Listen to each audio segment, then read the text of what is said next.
Why do so many influencers online try to introduce new exercises all the time? Hey everybody, I thought I would chat with you guys and gals about this a little bit.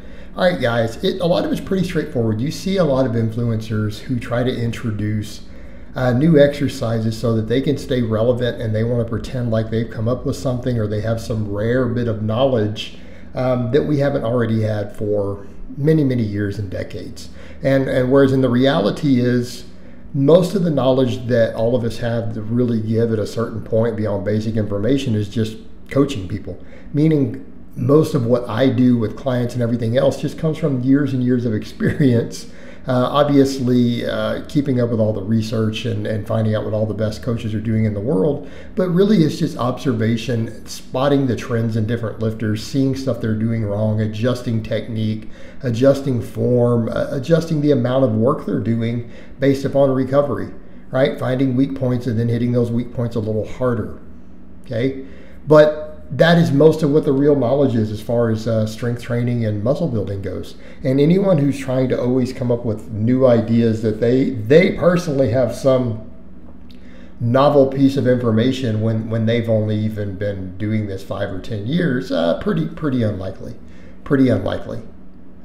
So again, the reason they do it is so that they can keep people watching to stay relevant, because the fact of the matter is, when you put out really good information, a lot of what you put out is going to be repetitive.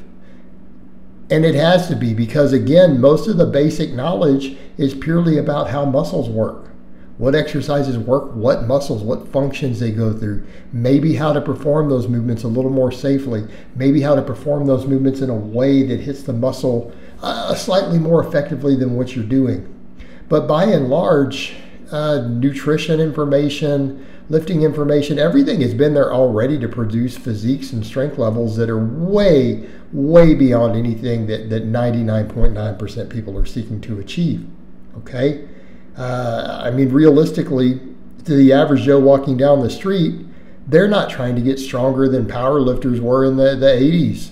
They're not trying to get better physiques than bodybuilders had in the 70s or 80s. They're really not. So think about that for a moment. That literally the level of knowledge that existed in the 70s and 80s was already sufficient to get 99.9% of people to any fitness goal they could possibly have. Okay?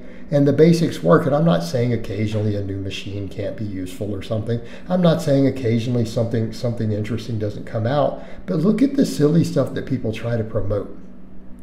Right? We see it all the time. Above the knee rack pulls done with straps. I mean, you talk about a trash dumpster exercise. Okay? That got really popular for a while, and I called it out 8 years ago. I was making fun of that. And then it fell out of vogue because obviously no one who really knew what they were doing with training was going to be promoting that people do that as an exercise. And even the people who were promoting it as the fad quit doing so. But it was huge. And we see all the stuff with the booty bands and the hip circles. You know, things, all these exercises don't even work the glutes, right? People are always coming up with these little fad trendy things for women and glutes. Really, why don't you just do some really deep squats? Why don't you do some really deep leg presses? Why don't you do some heavy pulling off the floor? Okay, that'll build your glutes. You don't need other magical things, but it's always, well, I saw this one person and she claimed that she did this and then this is where her glutes got to. Maybe she just got a Brazilian butt lift. You don't want to think about that, because you're telling me that a woman who was already squatting X amount of tonnage and had all this various leg muscle wasn't building big glutes, okay? How do you know that's even muscle that she then added? Exactly, and it probably isn't, because if you look at the research, most of these exercises, when they've been studied to see how they compare to squats, they don't even compete with squats, right? All these special glute exercises, when they've been measured in the lab in women to see how much muscle they gain over 10 or 12 weeks, the squats generally build bigger glutes. They put more muscle on the glute. Okay, it's nonsense. But people are always doing this if they want to put some little new twist on an exercise and say, this is the magic secret. No, it's not. Not the magic secret. Because you have a nice physique and you're nice and lean doesn't mean that you found the magic secret that will put an extra inch on people's biceps that we haven't already known. It's called curls. That's usually how it's done. It's called tricep extensions. Okay. You're not giving anything new. And yes, sometimes there are things that are useful for prehab. Yeah, I occasionally promote some stuff that a lot of people haven't seen, like high rep band press downs for elbow tendons. But it's not getting you more jack. It's not going to add all this magical muscle somewhere. It's not. Right? That sort of movement, when we incorporate it, what are we doing? We're just adding blood flow to the tendons. We're building tendons to help with tendonitis, to help with elbow pain. In addition to, yeah, it'll put a little muscle on your triceps, but it's not magical. Same thing, a lot of us might promote some reverse hypers, but that's been out 30 years. The patent's been out 30 years. And it's been proven in the trenches of powerlifting and strength and conditioning for decades. Like, it's not new. And does it really build more muscle? Are you going to give bigger erectors and bigger glutes just because you use it? No. It just helps with prehabbing the lower back. It can help with rehabbing low back injuries. It can help for people who had disc injuries and they still want to lift heavy. Okay? So a lot of this stuff that a lot of us introduce, they're just there to help you with prehab in many cases. It's sometimes to help with some inflammation.